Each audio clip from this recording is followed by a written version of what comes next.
The moment power stops listening, justice starts taking notes. The first thing people noticed was the sound. Not sirens, not shouting, just the sharp click of steel closing around a man's wrists outside the Richmond Federal Courthouse on a gray Tuesday morning. Conversations stopped. Coffee cups froze halfway to waiting lips. Phones slowly lifted into the air as strangers sensed they were witnessing something worth recording. Officer Daniel Brooks stood with the confidence of a man who had never expected anyone to question his authority. His polished badge reflected the pale morning light, while his expression carried the certainty that came from years of believing he could always tell who belonged and who did not. Standing in front of him, dressed in a simple charcoal suit with no military insignia, no medals, and nothing that hinted at an extraordinary life, was Marcus Reed. He never raised his voice. He never pulled away. He never argued. At 6 feet 3 inches tall with broad shoulders, shaped by years of discipline rather than intimidation, Marcus simply looked at the officer with calm, steady eyes that unsettled anyone willing to meet them for more than a second. "You fit the description," Brooks said loudly enough for everyone nearby to hear. "Until I know exactly who you are, you're coming with me." A few people exchanged uncertain glances. Others nodded without asking questions. Assumptions spread through the crowd faster than facts ever could. Someone whispered that the man must have done something serious. Another person quietly wondered why he looked so composed if he was being arrested. Marcus said nothing. His breathing remained slow and even. Years of training had taught him that panic solved nothing and pride often made difficult situations worse. Brooks interpreted the silence as surrender. "See?" he muttered to another officer approaching from the courthouse entrance. "They always get quiet when they realize the game's over."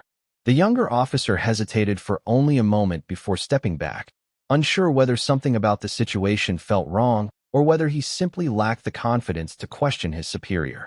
Marcus finally spoke. His voice measured and almost gentle. "Officer, I strongly recommend that you verify my credentials before this goes any further." Brooks gave a short laugh. "You can explain everything downtown." Another phone appeared in the crowd. Then another. Within seconds, nearly everyone watching had become both witness and audience, eager to capture the ending before they understood the beginning. Marcus lowered his eyes briefly, not in defeat but in reflection, as though calculating consequences no one else could yet imagine. "You still have time," he said quietly. Brooks shook his head and reached for his radio, convinced the morning had become another routine arrest. Then, without warning, the device on his shoulder crackled with unusual urgency. Dispatch did not sound calm anymore. Before Brooks could answer, his department-issued cell phone vibrated. He ignored it. It rang again almost immediately. Then a third time. The screen displayed a Washington, D.C. area code he didn't recognize. Brooks frowned, rejected the call, and looked back at Marcus with growing irritation. Seconds later, the phone rang again. This time, the caller identification showed only 2 words that instantly drained the color from his face. The Pentagon. 45 minutes earlier, the courthouse plaza had looked completely ordinary. Office workers hurried across the sidewalk with paper cups warming their hands while attorneys reviewed case files one last time before stepping through the security checkpoint. The air carried the familiar smell of fresh rain on concrete, and the American flag above the courthouse moved gently in the cool Virginia breeze. Marcus Reed walked toward the entrance at an unhurried pace, carrying nothing more than a slim leather portfolio and a sealed government envelope that never left his hand. Anyone passing him would have seen an unremarkable man arriving for official business. That was exactly the point. Marcus had spent most of his adult life learning that the people who made the greatest difference were rarely the loudest people in the room. Recognition had never been his goal. Results had always mattered more than attention. His posture reflected years of disciplined service, but there were no ribbons on display, no military haircut designed to attract admiration, and no attempt to impress strangers. The quiet confidence he carried came from promises kept rather than compliments received. As he approached the courthouse steps, his phone vibrated once. A secure message appeared with only a few words. "Proceed as scheduled. Maintain discretion." He read it once, locked the screen, and slipped the device back into his jacket pocket without changing his expression. Across the street, an unmarked government sedan remained parked beneath a row of maple trees. The people inside never stepped out. Their instructions were simple. Observe. Do not interfere unless absolutely necessary. Marcus understood the assignment better than anyone. He was not there to create headlines or confront anyone. He was there because a federal review depended upon testimony that had to remain confidential until the proper moment. Every minute mattered, and every unnecessary distraction increased the risk that months of careful preparation could unravel before the hearing even began. He paused briefly near the courthouse entrance as an elderly veteran accidentally dropped a folder filled with medical paperwork. Without hesitation, Marcus knelt, gathered every page before the wind could carry them away, and handed the folder back with a respectful smile. The older man thanked him quietly and noticed nothing unusual except remarkable courtesy from a complete stranger. Marcus wished him well and continued toward the security checkpoint, unaware that someone else had already begun watching him. Officer Daniel Brooks stood near the courthouse doors speaking casually with another officer, but his attention drifted toward Marcus almost immediately. Something about the calm stranger seemed to irritate him before a single word had been exchanged. Brooks narrowed his eyes, studying the sealed envelope, the measured walk, and the composed expression that refused to reveal nervousness. Instead of seeing professionalism, he saw suspicion. Instead of seeing patience, he imagined concealment. The assumptions formed quickly, requiring no evidence and no conversation. Marcus reached into his inside pocket, prepared to present his identification before anyone even requested it, believing the morning would continue exactly as planned. He had no idea that within the next several minutes a routine arrival would become the beginning of a chain of events stretching far beyond the courthouse walls, reaching offices hundreds of miles away where decisions carried the weight of national responsibility. Marcus removed the identification wallet from his jacket slowly and held it where it could be seen without making any sudden movement. Years of experience had taught him that calm often carried more weight than explanation. The laminated credentials inside reflected the morning light for only a moment before Officer Daniel Brooks brushed them aside without taking a closer look. "Save it," Brooks said with a dismissive wave of his hand. "Everybody has a story." Marcus did not react. His expression remained composed, almost thoughtful, as though he had expected the conversation to become more difficult before it became reasonable. Around them, courthouse employees continued moving through the entrance, but more than a few began slowing their pace. Curiosity spread quietly. Something about the exchange drew attention even though no one yet understood why. Marcus kept the identification in his hand instead of putting it away. "I am scheduled to attend a federal proceeding," he said evenly. "The information in this credential can be verified through the proper channels." Brooks barely glanced at the document. Instead, his eyes remained fixed on Marcus himself, measuring him through assumptions rather than evidence. "You can explain all of that later," he replied. "Right now, you are coming with me." The younger officer standing several feet away shifted uneasily. He had noticed the official security markings on the identification wallet, but rank often discouraged questions before facts had a chance to speak. Marcus slowly returned the credential to his pocket. His heartbeat never changed. His breathing stayed steady. Long before this morning, instructors had taught him that emotional control was not the absence of pressure. It was the decision to remain focused while pressure surrounded you. Across the street, inside the unmarked government sedan, one of the observers quietly reached for a secure communication device. "Situation changing," he said in a calm voice. "Subject has been delayed." The reply came almost immediately. "Continue observation. Do not compromise the operation unless mission integrity is threatened." The observer acknowledged the instruction and lowered the device, watching every movement outside the courthouse with growing concern. Back near the entrance, Brooks requested routine verification through his department radio, expecting confirmation within moments. Instead, dispatch answered with uncertainty. The identification number Marcus had provided did not appear in ordinary law enforcement databases. Brooks smiled as though the missing information confirmed his suspicions.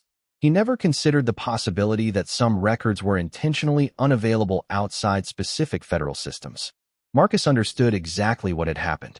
Certain credentials were designed to remain invisible except to authorized agencies. That safeguard existed for national security, not personal prestige. He looked toward the courthouse clock. Every passing minute pushed the confidential hearing closer to its scheduled start. Missing that appearance would affect far more people than himself. "Officer," Marcus said one final time, his voice respectful but unmistakably firm. "There are people expecting information that cannot be delayed. Please contact the federal liaison assigned to today's proceeding." Brooks folded his arms and shook his head. "I decide what happens here." Marcus studied him for a brief second before quietly replying, "No, officer. Today, someone else already has." Neither man noticed that several hundred miles away inside the Pentagon, an operations coordinator had just received an automated notification indicating that a protected participant had failed to arrive at a federally monitored checkpoint on schedule. Within seconds, secure phones began ringing across multiple offices, and a routine morning instantly became a matter demanding immediate attention. Officer Daniel Brooks believed uncertainty was the same thing as guilt. Every unanswered question reinforced a conclusion he had already reached long before the facts had a chance to catch up. He motioned toward the courthouse entrance and instructed another officer to notify building security that an investigation was underway. The request sounded routine, but its effect was immediate. People entering the courthouse slowed to watch from a respectful distance. Conversations became whispers. No one wanted to interrupt what appeared to be official police business. Yet many quietly wondered why the man standing at the center of the attention remained so remarkably calm. Marcus Reed glanced once toward the courthouse clock mounted above the entrance. Less than 30 minutes remained before the confidential hearing would begin. Missing that schedule had never been part of the mission. He knew every passing minute increased the risk that months of coordinated preparation across multiple federal agencies could begin to unravel. Even so, he refused to argue. Experience had taught him that dignity often carried greater influence than volume. Brooks noticed the brief glance toward the clock and interpreted it as nervousness.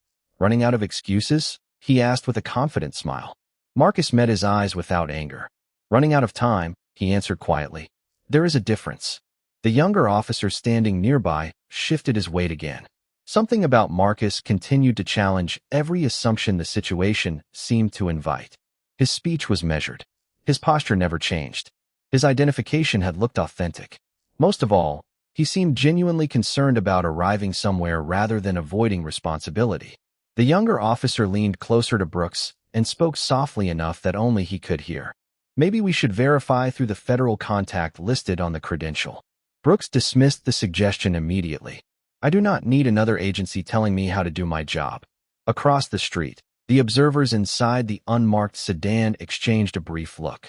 Another secure message arrived. "Protected participant remains delayed. Confirm status." Immediately, one observer responded with a short update explaining that local law enforcement had prevented the scheduled arrival. The reply returned almost instantly. "Stand by. Senior officials have been notified." Inside the Pentagon, the notification moved far beyond a routine scheduling concern. A coordinator reviewing the mission timeline recognized Marcus Reed's name and immediately contacted a supervising official. Within moments, secure communication lines connected offices that rarely needed to speak during an ordinary weekday morning. Nobody sounded angry. They sounded focused. One missing participant had created a gap in a process that depended on precise timing. Back at the courthouse, Brooks finally reached for Marcus's sealed government envelope. "What is inside?" he asked. Marcus kept his voice even. "Official documents intended for a federal proceeding. They are meant to remain sealed until delivered to the authorized recipient." Brooks studied the envelope without opening it. Across the front, beneath the official markings, appeared a single instruction printed in bold letters. "Authorized federal recipient only." He frowned, uncertain whether the warning represented genuine authority or an elaborate attempt to appear important. Before he could decide, his shoulder radio crackled again. Dispatch sounded noticeably different this time. "Officer Brooks, please confirm your exact location and remain available. A federal representative is attempting to reach your department regarding an urgent matter." Brooks looked around as though expecting someone else to answer. Marcus simply lowered his eyes for a moment, took a slow breath, and quietly said, "They have started looking for me." At that exact moment, several blocks away, a dark government vehicle turned onto the boulevard leading directly toward the courthouse, traveling with steady purpose rather than speed.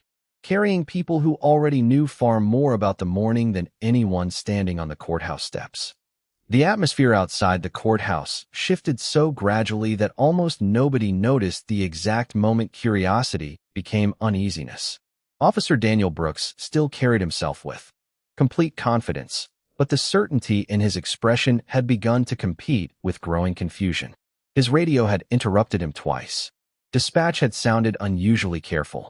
Now his department-issued phone rested heavily in his hand, as though it were waiting for a conversation he no longer controlled. Marcus Reed remained exactly where he was, neither impatient nor afraid. He watched the courthouse entrance with quiet focus, fully aware that every minute placed additional pressure on people far beyond Richmond. The confidential hearing inside the building could not begin without the documents he carried. Those papers were not important because of the names printed on them. They mattered because they represented months of cooperation between military investigators and federal officials who had trusted the process to remain uninterrupted. Marcus had accepted that responsibility, knowing his role would never appear in headlines. Success would mean nobody outside a small circle would ever know he had been there at all. A sudden breeze swept across the plaza, lifting a few loose leaves along the sidewalk. The elderly veteran Marcus had helped earlier noticed him again from the courthouse steps. He looked from Marcus to Officer Brooks, then quietly lowered his eyes, sensing there was more to the situation than anyone understood. Nearby, people who had been recording with their phones stopped whispering and simply waited. Even strangers could feel that the story unfolding in front of them was moving towards something unexpected. Inside the unmarked government sedan across the street, one observer received another secure transmission. Federal response team estimated arrival for minutes. Maintain observation. Avoid engagement unless directed. The observer acknowledged the instruction but never looked away from Marcus. Years of experience had taught him to recognize disciplined composure, and Marcus displayed it with remarkable consistency. There was no resentment in his posture, no attempt to prove a point, only quiet confidence that facts eventually reached the people responsible for hearing them. Brooks looked once more at the sealed government envelope. The warning printed across the front continued to bother him. He had encountered official documents before, but something about this one felt different. Instead of opening it, he decided to call his supervising lieutenant. The conversation lasted less than 30 seconds. Brooks spoke with confidence at first, then listened much longer than he talked. When the call ended, his expression remained controlled, yet a small crease formed across his forehead. His supervisor had given only one instruction: wait where you are. Do not leave the scene. Additional officials are on the way. Brooks slipped the phone back into his pocket and tried to recover the certainty he had worn so easily only minutes earlier. Marcus noticed the change without saying a word. Finally, Brooks broke the silence. Who exactly are you? Marcus looked directly at him, neither proud nor defensive. The answer to that question has never been the important part, he replied. The important part is whether people are willing to ask it before making a decision. Those words lingered in the cool morning air. No one answered. Then, from the far end of the boulevard, several dark government vehicles appeared in perfect formation, moving steadily toward the courthouse without flashing lights or unnecessary urgency. Their calm arrival carried a quiet authority that immediately changed the mood across the entire plaza, and for the first time that morning, Officer Daniel Brooks realized the next conversation would not be on his terms. The convoy rolled to a smooth stop without flashing lights, loud commands, or dramatic displays. For dark government vehicles aligned neatly along the curb as though every movement had been rehearsed long before this morning. The doors opened almost in unison, and several men and women wearing conservative business attire stepped onto the sidewalk. No uniforms announced their authority, yet the confidence in their pace caused conversations across the courthouse plaza to fade into complete silence. Officer Daniel Brooks instinctively straightened his posture. He expected another routine discussion with officials from a neighboring agency. Instead, one of the newcomers walked directly past him without hesitation and approached Marcus Reed first. "Sir," the woman said respectfully, offering a brief nod, "we apologize for the delay." Marcus returned the greeting with the same quiet professionalism he had shown since the beginning of the morning. "Everyone is simply doing the job they believe they are supposed to do," he answered. "Let us focus on getting the hearing back on schedule." The woman acknowledged his response before turning toward Brooks. She introduced herself as Evelyn Carter, senior counsel assigned to the Department of Defense. Her tone remained calm, but every word carried unmistakable precision. "Officer," she said, "I understand there has been a misunderstanding involving a protected federal participant." Brooks folded his arms, attempting to recover his earlier confidence. "This individual refused to provide information that could be verified through my department." Evelyn paused for only a second before replying. "The information was never designed to be verified through your department." She produced a secure identification folder bearing federal markings and presented it alongside several authorization documents. Brooks accepted them carefully, reading each page more slowly than the last. Every signature matched. Every seal appeared authentic. Every authorization referenced agencies well beyond the jurisdiction of local law enforcement. The younger officer standing nearby quietly stepped closer, reading only enough to recognize that the situation had become far more significant than anyone had imagined. Across the plaza, the people who had been recording with their phones lowered them one by one. Their attention shifted from curiosity to quiet respect. They could sense that the man who had remained calm from the beginning had never relied upon status to prove his character. His composure had spoken long before official documents ever could. Evelyn continued speaking with measured clarity. "Mr. Reed has been operating under federally approved instructions connected to a confidential review. His timely appearance is essential to ongoing government proceedings. Every minute of delay affects multiple agencies, currently awaiting his arrival." Brooks looked from the documents to Marcus, then back again, searching for some detail that would restore the certainty he had carried only moments earlier. Instead, every answer created another question. "Why was none of this communicated to local authorities?" he finally asked. Marcus answered before anyone else could. "Because confidentiality protects people, not institutions. The fewer individuals who know certain details, the safer those details remain." His voice carried no satisfaction, no frustration, and no trace of resentment. It reflected only discipline shaped by years of responsibility. At that exact moment, Brooks's department-issued phone rang once again. This time he answered immediately. The voice on the other end belonged to his police chief, and after listening for only a few seconds, Brooks's expression changed completely. He responded with a single quiet sentence. "Yes, Chief. I understand. I will remain here until the federal review team arrives." As the call ended, the courthouse clock marked another passing minute, and everyone standing on the plaza realized the morning had entered an entirely different chapter, one in which assumptions no longer carried authority and only the truth would determine what happened next. Officer Daniel Brooks stood in complete silence as the weight of the morning finally settled around him. The courthouse plaza had not grown louder after the arrival of the federal officials. It had grown quieter. Even the ordinary sounds of traffic seemed distant as every person nearby sensed they were witnessing the moment assumptions gave way to facts. Evelyn Carter carefully closed the authorization folder before handing it back to one of her colleagues. "There is one more matter that requires clarification," she said. "Some information remained restricted until we confirmed Mr. Reed's security status had not been compromised." Brooks looked toward Marcus again, no longer with suspicion but with genuine uncertainty. Marcus met his eyes with the same calm expression that had never changed since their first conversation. Evelyn continued, "Mr. Reed is not simply attending today's proceeding. He is a decorated United States Navy SEAL assigned to a classified support mission authorized through the Department of Defense. His presence here has been coordinated for months with multiple federal agencies." The words settled over the plaza like a sudden change in weather. Several courthouse employees quietly exchanged surprised glances. The younger officer lowered his eyes for a brief moment, remembering the official credential he had almost encouraged his supervisor to verify. Brooks stared at Marcus, trying to reconcile the ordinary man standing before him with the responsibility described in the federal documents. Nothing about Marcus had announced military distinction. There had been no display of medals, no attempt to impress anyone, and no demand for special treatment. The respect surrounding him had arrived only after the truth did. Evelyn opened another sealed document and presented it directly to Brooks. This memorandum confirms that Mr. Reed possesses active federal authorization permitting limited movement under classified operational guidance. Local agencies are instructed to coordinate through designated federal contacts before taking enforcement action whenever these credentials are presented. Brooks read every line carefully. There was no confusion left, only unmistakable confirmation that the verification Marcus had respectfully requested from the beginning would have answered every question before the situation escalated.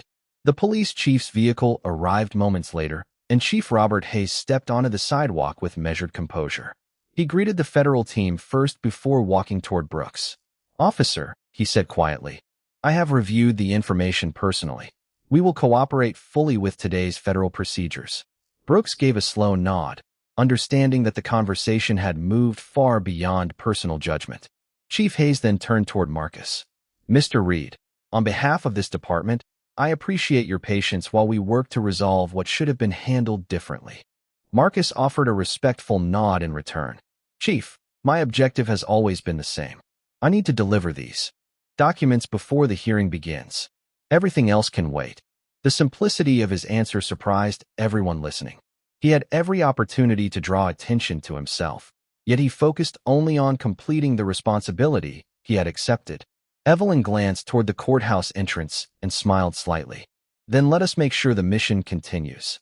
As the federal team prepared to escort Marcus inside, the younger officer quietly watched him pass. Marcus paused for only a moment and offered him a courteous smile. "Never stop asking for verification," he said. "The truth deserves that much." Those few words stayed with the young officer long after Marcus walked toward the courthouse doors, while Officer Daniel Brooks remained standing on the plaza, realizing that real authority had never been about who spoke the loudest, but about who carried the greatest responsibility without ever needing to announce it. The courtroom doors closed softly behind Marcus Reed, leaving the noise of the courthouse plaza outside and replacing it with the quiet focus expected inside a federal proceeding. Every seat was already occupied by attorneys, investigators, and government officials who had spent months preparing for this day. When Marcus entered, several people glanced toward the clock before exchanging relieved looks with one another. They understood immediately that the schedule had survived a delay that could have altered far more than a single hearing. Marcus walked directly to the front of the room and handed the sealed government envelope to the designated federal clerk. The security seal was carefully examined before being opened in full view of the presiding judge. No one rushed the process. Accuracy mattered more than speed.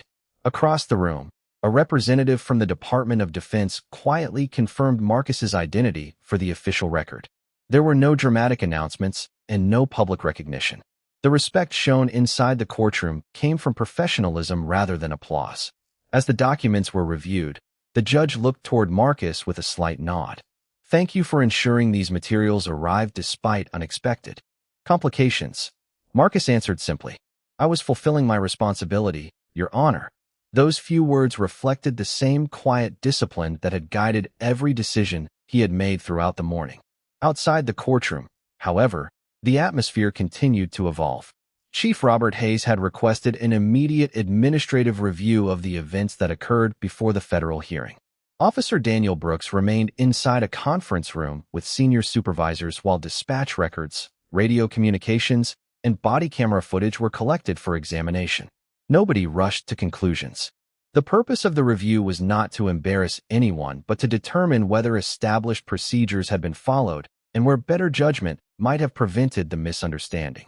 Brooks sat silently as the timeline unfolded minute by minute. Watching the recorded interactions proved more difficult than he expected. He heard Marcus respectfully request credential verification. He heard the younger officer suggest contacting the listed federal liaison.